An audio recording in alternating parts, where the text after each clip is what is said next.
Yes, I'm working on different parts of my film, Yeah, developments of my film. I saw it in Louvre. Oh, you were at the Louvre. Okay. Yeah, I just. I also record some little conference, your conference with the other Fluxus, artists in there. Oh, on the stage? I'm sorry, I was just thinking about learning something. But yeah, that was interesting. Yeah, it was nice. Yeah. Well, they were Your all film was speaking so great. French, and I don't speak or understand French. So it was a kind of a funny situation, a little bit. Yeah, I can understand. Would you like a glass of juice? I would like, yeah. I just made a juice. Oh, great. Yeah. What is it? Oh yes, this is interesting. Was made. It's about George, yeah. Yeah. All connections.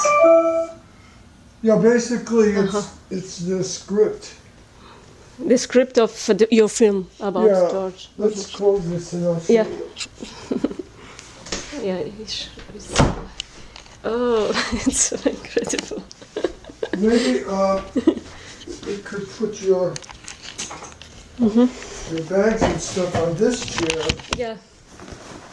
And you could sit it, see this, like there. Well, maybe I can put it. Oh, okay. It's okay. Oh, it's great. Yeah.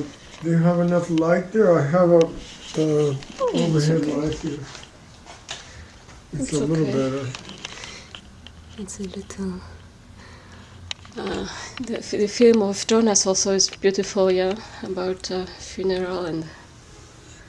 Oh yeah. So many. Yeah, so many. This is like a script, yeah. Yes. Exactly. It's basically a chronological outline. And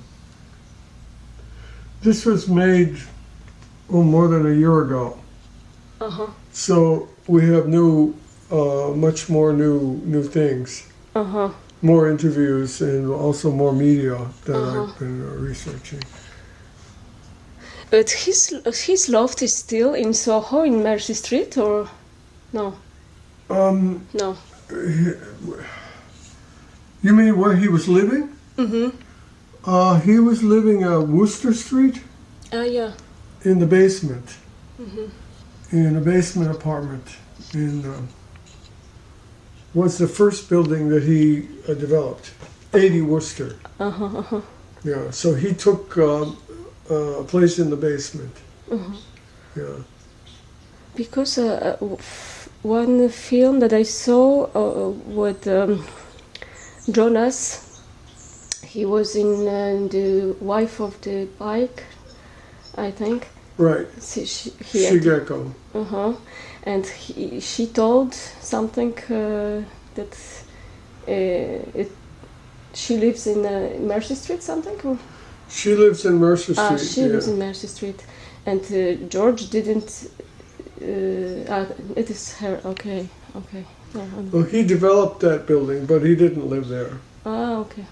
It's actually a building which goes from Mercer to Broadway. Okay. This is this one. Same building. What did you see that? In the site of Jonas, It's an interview with him? With the wife of Pike, yeah. But who did about Jonas, about George, yeah. When did you see this? In his site, his recently? No, it was in 2009. Oh, okay. Yeah. Okay. Yeah, I think you know it. No, I never saw it. It is in the internet, in his I'd site. like to see it. Yeah. I found it by hazard because just before to coming here, my wedding. So whereas and you have a lot of this beautiful film. I still didn't diffused officially that you took with all all Fluxus people. that you show in Louvre? Oh, well, I did. Are you interviewing me now? I film every time if you are not. Oh, I see. If you are not. I noticed you're holding the camera like you're it's recording every time. Well, yes. Don't forget your juice, though. Oh, thank you. Maybe you have enough for. Yeah, okay. I've already had some. Thank you. Yeah.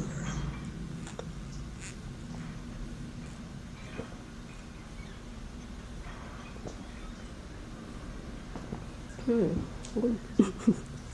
Yeah, it's banana, orange, banana, strawberry, pineapple, ginger. Oh, it's good for me. And yeah, that's it. It's plenty of vitamins. Yeah, vitamins, exactly. It's a good morning juice. Yeah, it's morning because you work in the night a lot of. This morning, I decided to go to the gym. Oh. And do some exercise in the gym. So I didn't have a breakfast. I had some tea. Then I went to the gym, and then I did a little bit of shopping for food. And then came home here and took a bath and made my juice. Great. And I opened my Final Cut, and I'm getting ready to do some work in Final Cut. It's terrifying, Final Cut, yeah? I still didn't know how to use it for my proper work, but I need to. But you're a filmmaker? But I record, I videotape. I have also a lot of. Now I film a lot of some. I call them atypical artists. Well, it's not the good category, but it's the people who I film my encounter with some people that somebody not you is maybe people who advise me to come to see you, but I'm interested in Fluxus also, history and happening in actuality also. I don't know what's happened now, but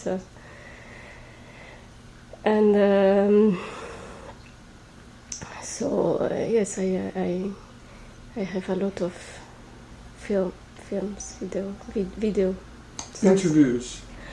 It's like it's never do. I don't like the word interviews because it's not really the interviews, because it's something more relationship with a person. Mm-hmm. Sometimes some discovering of something. Sometimes could be performance, like with Jonas when I encountered him first time. We go it was in Paris. They prepared his retrospective in Beaubourg, and I just in the beginning I wanted to. I didn't know him, and I didn't just to ask him about Maya Deren rashes with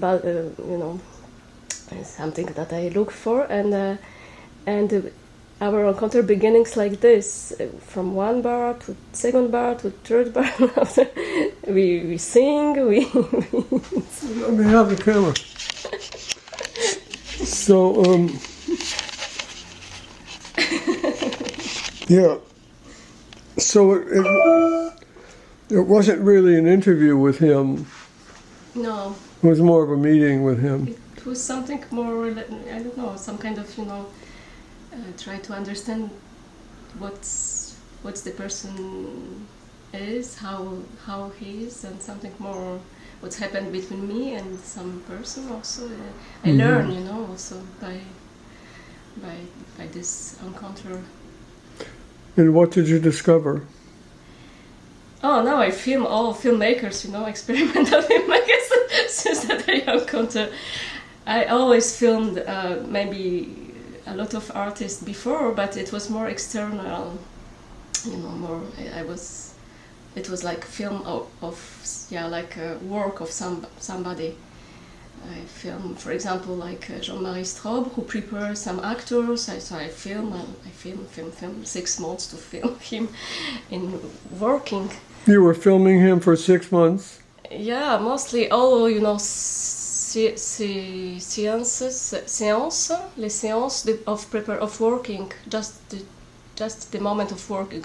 It was usually two times by week, and the actors comes to his home and they prepare the film, together. They read some text and I try to understand how they worked together. So I film a lot of almost all preparations, a lot of film about this kind of work. After I analyze it, I'm a sociologist. So after I use this material to discovering something inside, from the films, how they works. What's, for example, Brechtian Brechtian distanciations, Brechtian term. Brecht, the word is render strange something. You mean Bertolt Brecht? Mm-hmm. But he used a lot of these techniques to transform the text in his film, Jean-Marie Straub. So I try to understand this, and in Jonas Mekas I try to understand how he was just impulse from his manner to filming some events. So it was great because when I filmed him, and one moment he was so happy, and his friends begins to sing. He just take the camera from his bags, and so it's a beautiful moment. And after we scream together. It was something more, participating immediately. Something was transformed immediately in the situation, not after, So I film a lot of people after the projections of screening of their films, or sometimes visiting the houses, like Giuseppe Zevola. Maybe you know him, Giuseppe Zevola. Yes, yeah. In Naples? Yeah, in Naples. So I was in Naples, in his house, and I discovered, environment is some kind of strange, beautiful, gallery with his artistic. So I discovered him there. A lot of people, yeah.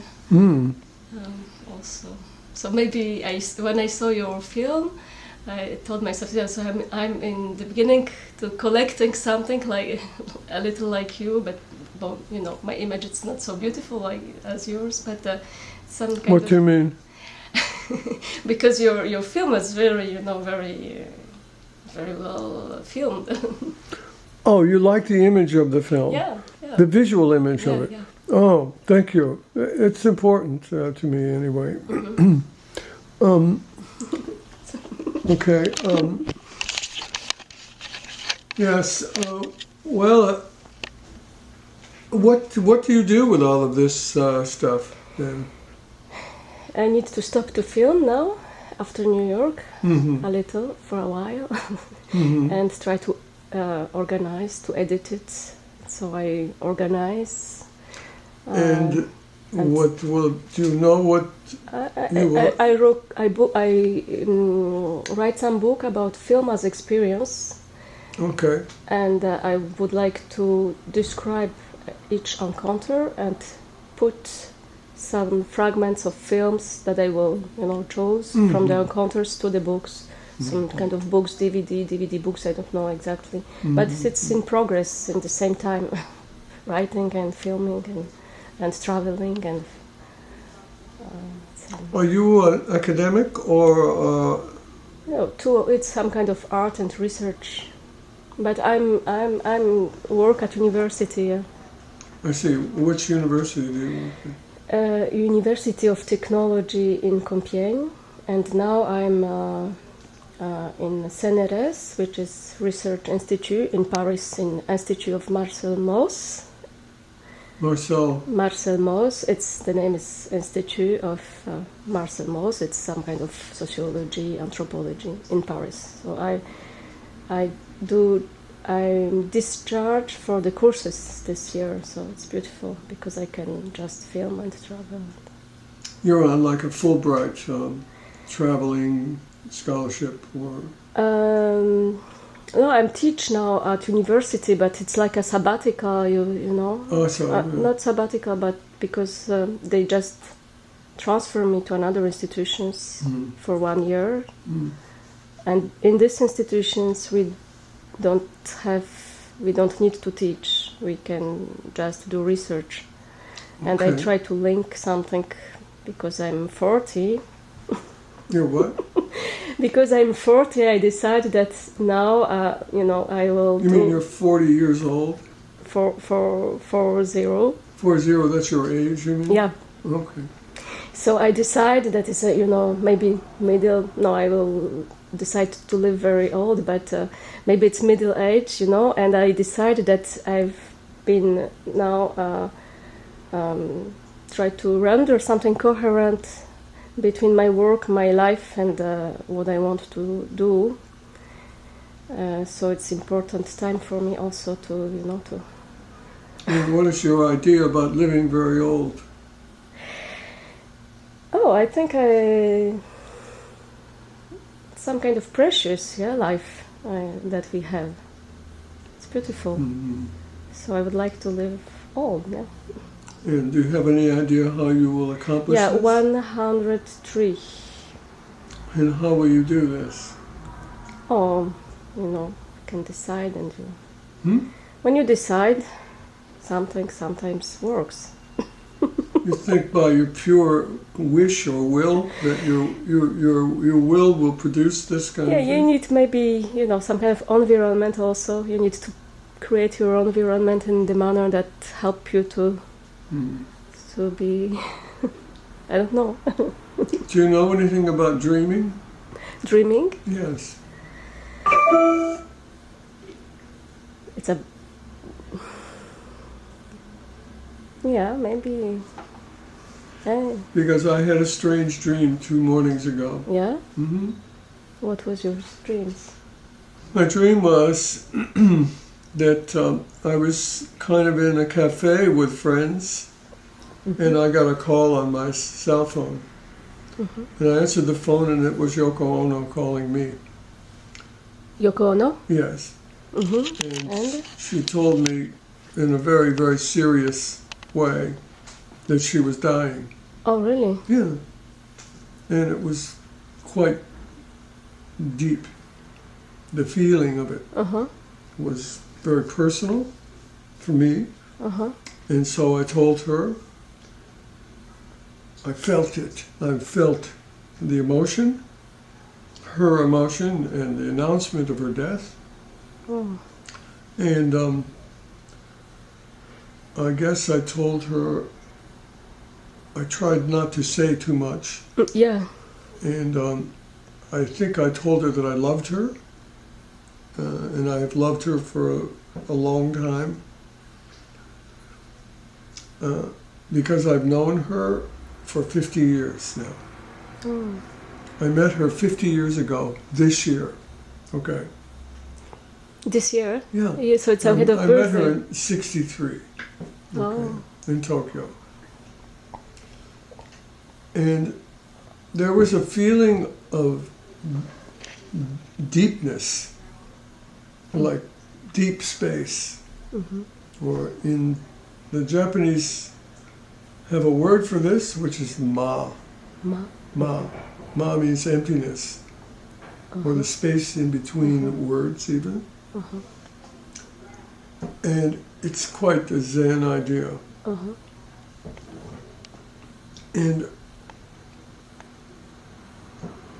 ever since I met her, I felt that she was an embodiment of Zen, that she was... I mean, I went to Japan because I was interested in Zen. Yeah. I didn't study Zen. However, when I met her, I thought, this is what I came for. This is Zen. Her person is Zen. Really, it's a kind of measure of elegance and special personhood, and her noble background as well, and her history, and that she was very bohemian, and I was very interested at that age in bohemian life living. But how it's compatible? How is what compatible? Bohemian and the Zen, because for me Bohemian is more expressive, more, I don't know. Well, I think Bohemian is also very intellectual, and there's a great deal of literature in Bohemianism. I discovered Zen because of Bohemianism, because of Jack Kerouac, because of Allen Ginsberg, these writers. Yeah, because they were in Nepal, yeah. Also, they tried to discover something which was more spiritual. Exactly. So Bohemianism has spirituality, intellectuality. Zen has this too. Because I think basically Zen, a great deal of Zen is involved with thinking. And of course the paradox of thinking, or the paradox of thought, and all of that.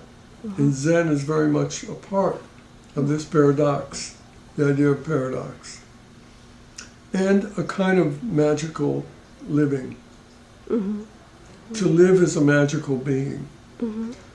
However, there are two kinds of Zen practice.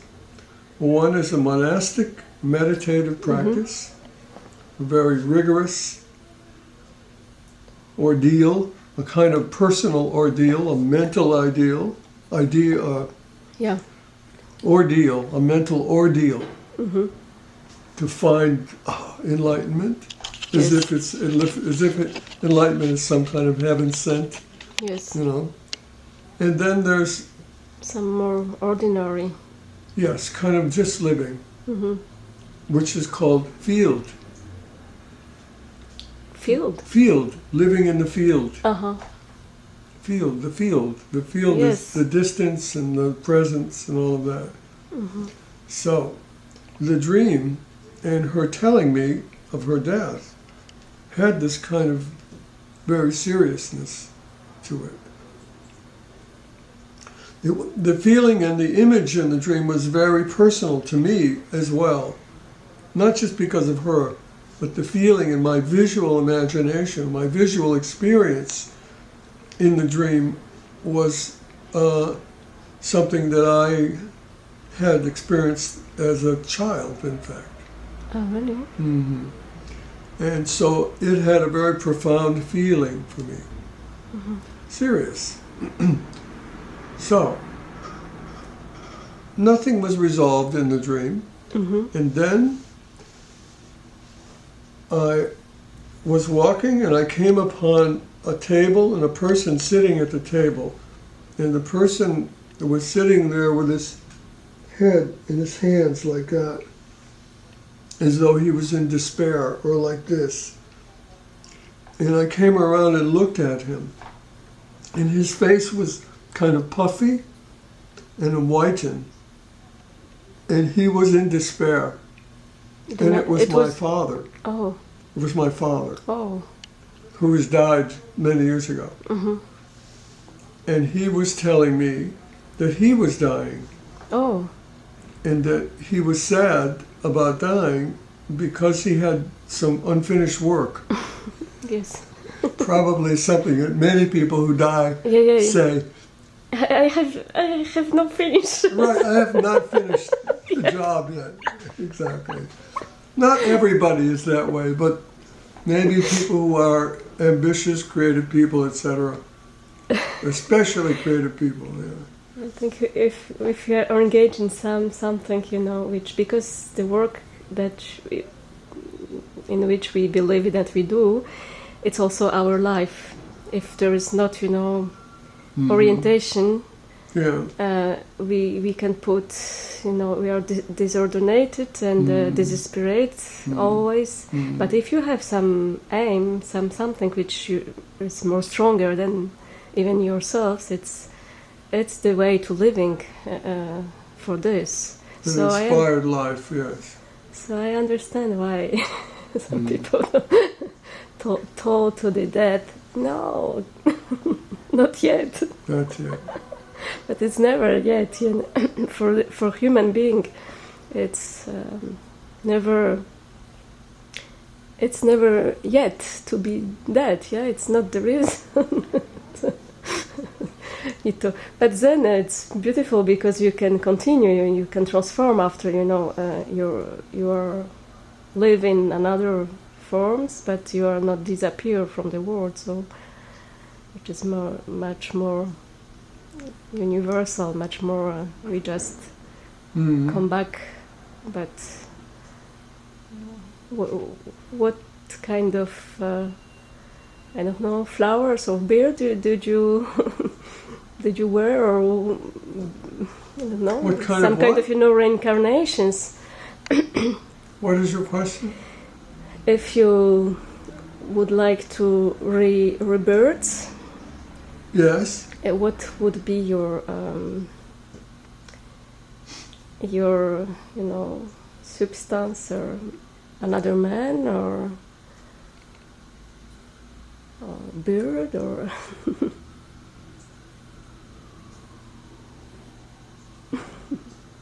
I'd like to be reborn as a happy person, like yourself.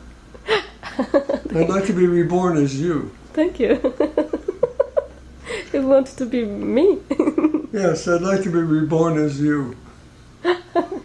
It's nice. Thank you. Thank you for feeling something good. It's not always the case, but... Yes.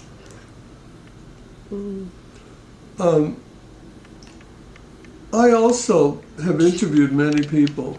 In fact, I was in Paris in 2012. I was invited to a school, École Nationale Cergy. Cergy, Cergy La Pontoise, for the art, yeah. Yes. And I was invited by a person who was running the gallery of the school. Oh, okay. And I was invited to do a workshop with the students in the gallery. Oh. The gallery was called La Vitrine. La Vitrine? It was in Belleville. And the work that I was doing concerned, for some time I was a taxi driver in New York City.